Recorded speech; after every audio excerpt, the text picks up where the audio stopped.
Last time on Low Budget Binge. 2 Bigfoot-themed films in one video? What is it, Christmas? One night, after a large amount of alcohol and boredom, the vagina stain is fantastically realized, and his equal appreciation of Roy Orbison karaoke. But if you're going to make a movie about furries, go for the gold, man. Don't ask me where they were keeping the chainsaw. And now, the next death-defying chapter of Low Budget Binge.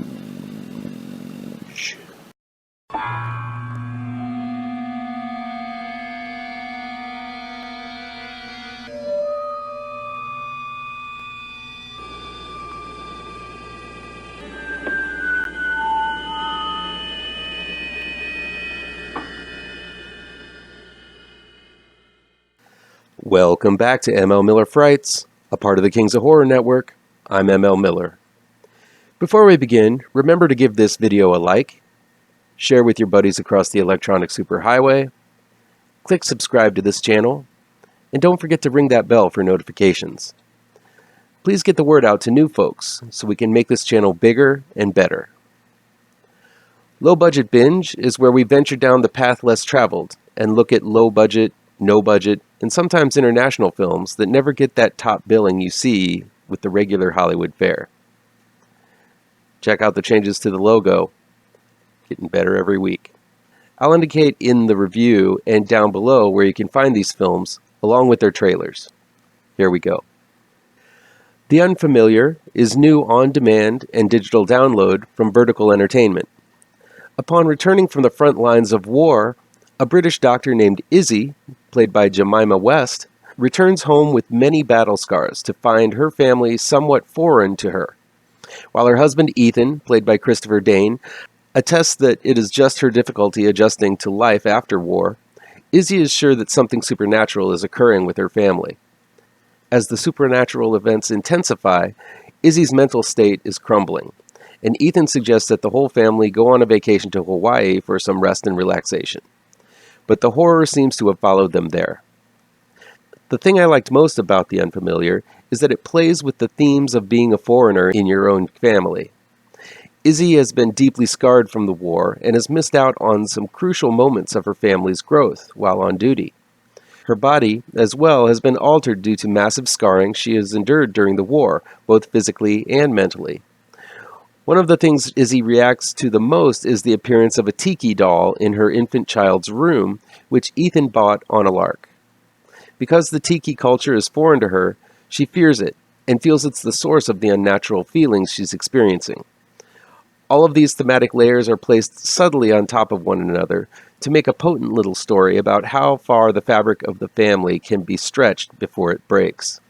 While I don't feel that the scares of The Unfamiliar are particularly original or nerve-shredding, they do come at a solid and persistent pace all the way through the film. The acting helps quite a bit as West and Dane are solid actors, able to convey the complex themes at work. Once in Hawaii, though, I think the scares lessen, as the folklore of the islands provide too much explanation as to what's going on. The goofy ending doesn't help in making this one feel potently frightening. I really dug The Unfamiliar due to the underlying context the story possesses. It's a smartly written tale that only falls short in the latter half. While the scares lack the punch to make The Unfamiliar a truly potent shock fest, I do admire the strong thematics that were put into the script. New on-demand and digital download from Can Do Films is Cut and Chop, a low-budget descent into madmanness, as a wannabe actor named Tom, played by Hale, auditions for a role in a slasher film and takes the method acting a little too seriously once he gets the role. So he begins a reign of terror on his girlfriend and their friends. The film also sports a cameo by Ron Jeremy simply because, why not? Playing out like a low-budget version of Nightcrawler, American Psycho, and many a Scorsese film, Cut and Chop's protagonist is already slightly askew even before he auditions for the role of a psychopath. His girlfriend, Esmeralda, played by Kari Allison Hodge, seems to care for him deeply, though he occasionally bites a chunk out of her during sex. Hale, who also wrote and directed the film, does a great job of portraying someone who is absolutely creepy, or at least completely socially awkward, through his stares that go on too long and the uncomfortable silences. The film really does seal the deal that Tom is a weirdo, and one wonders why his girlfriend Esmeralda puts up with him. Cut and Chop highlights some truly disquieting scenes as Tom teeters on the edge of making his first kill. While the film does a good job of making one squirm, I think there definitely are some pacing issues. Some scenes are drawn out way too long, like the 2 dinner scenes that sort of flank this movie. With the scenes provided, it feels almost as if the film were prolonged simply to make feature length. Had there been some tighter edits all around, and maybe more scenes focusing on Tom practicing lines or working on the film he was just cast in, I feel I would have liked this one more. As is, I think the film could have had 20 minutes lopped off, and it would have been a tighter view conveying the same story and feelings. Everyone has had an encounter with a socially awkward person at the bus stop or convenience store, where the urge to sympathize with the weirdo who is trying to connect with someone is balanced with the strong compulsion to beat feet and get the hell out of there. Hale captures this uneasy feeling over and over again in Cut and Chop, making this a compelling film that will get under your skin and linger well past the comfort point. The Barge People is new on Blu-ray, DVD, on-demand, and digital download from RLJE Films. And man, was I really excited to see this film. When a group of people rent a barge for the weekend to slowly cruise down an English canal, because that's a thing, I guess, turns out the polluted stream has caused some of the river people to mutate into bloodthirsty cannibal monsters, and our quartet of weekenders are floating right towards them. So basically, this is The Hills Have Eyes on a boat, or The Canal Has Eyes. 2 couples are dealing with their own issues while they come across another family of monsters that are out to kill them. The 2 couples on vacation represent the best and worst of modern relationships. One pair are affectionate and totally in sync, while the other is disconnected and delusional about their relationship. These are nice little thematic touches that get expanded upon when the barge accidentally scrapes another barge belonging to what looks to be the UK canal version of trailer park trash. And that couple ends up having a grudge against the high-class city folk. All 3 couples end up colliding, but before they can settle their differences, the monsters converge. And these monsters represent their own kind of family. These are themes that are deftly handled in Wes Craven's classic, and it's a valid attempt to add thematic heft to the Barge People. There are some concepts that I really liked. I'm a sucker for cannibal family flicks, so it takes a lot to turn me off.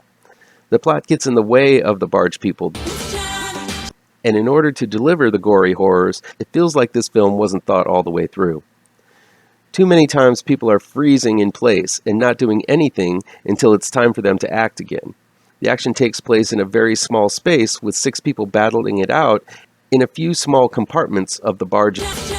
But while 2 people are battling for their lives, others are simply standing there and screaming. This proved to be very frustrating to watch at times.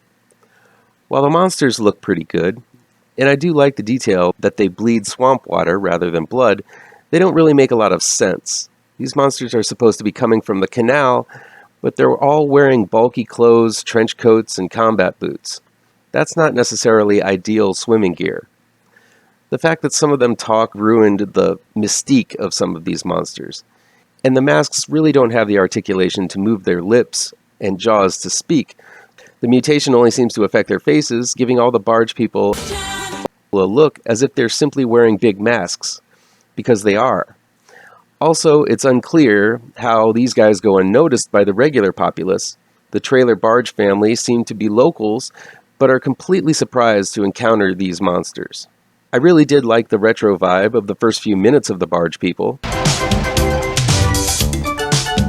Even the font used in the choppy editing put a smile on my face during the opening moments.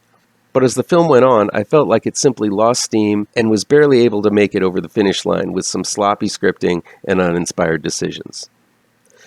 New on demand and digital download from Gravitas Pictures is Clownface. When Jenna, played by Hannah Douglas, goes out on a dinner date, she leaves her roommate Zoe, Danny Tonks, home alone to meet up with her boyfriend. Little does she know that Zoe is the target of a serial killer dubbed Clownface, played by Philip John Bailey. After Zoe disappears and her boyfriend is killed, Jenna is racked with guilt and even a year later, barely functioning after experiencing the trauma of finding a bloodbath in her apartment when she got home. Now a year later, it seems Clownface is back and after a new target, Jenna. While the motivations of Clownface are hazy, I must admit, he is a pretty frightening looking clown. I've never been scared of clowns myself, but the nonchalant way Clownface goes about his business and the fact that not only is he wearing clown makeup, but clown makeup over a flesh mask is an original touch. While it appears Clownface is obsessed with Zoe, there really isn't a reason for his latest murder spree. There is a lot of time spent on Jenna's trauma and her adjusting to re-entering the real world. This isn't a bad decision, but paired with the copious amounts of flashbacks, it all feels kind of unnecessary. And Clownface does sag in the middle, as it feels rather aimless in between these two big clowny massacre scenes. I do appreciate Clownface for using normal-looking women rather than supermodel gals in their cast. It makes the scares a lot more relatable when you can imagine seeing these gals on the bus or actually living in the real world. They're still very talented and attractive, but the fact that they're not perfect makes the horror all the more tangible. Clownface is a capable slasher, nothing revolutionary. It's got some heinous and gory kills, so for gorehounds, this is a good one to savor. I find it rather middle of the road, but much better and more importantly, scarier than most throwaway clowny horror fare. Finally, we have Pool Party Massacre. The film starts out by jumping into the deep end with a double gory murder, and then dives right into some getting to know you and oogle time with some bathing suit clad beauties. When her parents go out of town, Blair, played by Kristen Noel McCusick, and her lifelong friend Nancy, played by Margot Name, decide to throw an all-girls shindig, and they've brought only their bathing suits and alcohol to do so. Unfortunately, not only is there a serial killer offing them one at a time in the shadows, but one of the gals brought her boyfriend, and her boyfriend brought party crasher Clay, played by Nick Byer, to annoy the uppity and high-maintenance gals at the party. Many tools will be bloodied in what happens next. Pool Party Massacre isn't a film to take seriously because its cast and crew don't. I know it's a slasher throwback to a simpler time when all that mattered was boobs and a body count, and this film provides much of both. Shown from a POV where we can only see the hands and waist down, the film keeps the identity of the killer a mystery for most of it. There's a Scooby-Doo moment where the killer is revealed along with a mustache-twirling monologue explaining his motives, but the motivation makes sense and actually puts a fun twist on the tried-and-true slasher formula. The kills are especially gnarly, and are definitely one half of the high point of the film. It's fun to see the killer pick a clean tool off his orderly tool rack, only to return it blood-covered after the murder takes place. This proves to be a fun bookend to each kill that adds some humor to the mix. The gore, as usual in these types of films, is really good, and it seems that much of the budget went into making them look legit. More surprisingly, Pool Party Massacre is a genuinely funny film. A lot of that has to do with Nick Byer's performance as Clay, whose obnoxious behavior grosses out most of the bikini-clad occupants of the party. His conspiracy theory involving Ferris Bueller's Day Off is offbeat and amusing, but also makes you think a bit. All the way through, there's a wicked and mostly spot-on sense of humor that again lets the viewer know that this is all meant for a good time. Yes, the ladies are beautiful and fill out the bathing suits well. Don't expect strong acting, but the eye candy is on full display, so there's plenty of titillation going on. Filmmaker Drew Marvick delivers a fast-moving, overall amusing, and potently gory good time in his breezy, modern slasher throwback. Pool Party Massacre is now streaming on YouTube on the Kings of Horror Network. That'll be it for today. If you like this video, please pound that thumbs up button. Share this video with your social media addicted pals. If you're looking for written reviews, you can find them on mlmillerwrites.com. Don't forget about the new trade paperback for my comic book horror series, GRAVETRANCERS, out in all of the finer comic shops on September 2nd. And be sure to subscribe to this channel and ring the bell for alerts to be the first to see my future videos.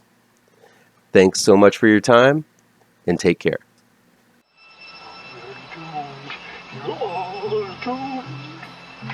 You're doomed to live the life you're meant to be, stuck inside